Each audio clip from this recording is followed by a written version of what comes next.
বড়ার মুখে রুচি নাই, তাই আজকে শিং মাছটা একটু ভিন্ন রকমের রান্না করলাম।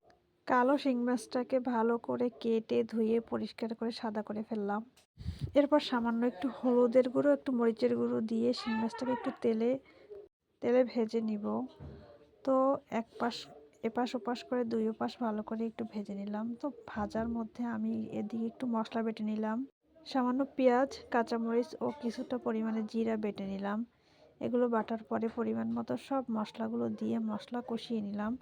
মশলা কষানো হয়ে গেলে সেখানে সামান্য কয়েক টুকরা পেঁপে দিয়ে দিলাম। আজকে যদিও শিং মাছটা পেঁপে দিয়ে রান্না করব। তো পেঁপেটা দেওয়ার পরে সামান্য গরম পানি দিয়ে 5 মিনিট সিদ্ধ করে নিলাম। এরপর ভেজে রাখা মাছগুলো দিয়ে দিলাম। ভেজে রাখা মাছগুলো দেওয়ার পরে আবার একটু পানি দিলাম।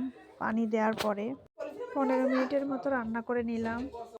15 মিনিট রান্না করার পরে এরপরে দিয়ে দেব ধনিয়া পাতা, যেটা না দিলেই নয়। যাই হোক, আমার রান্না শেষ।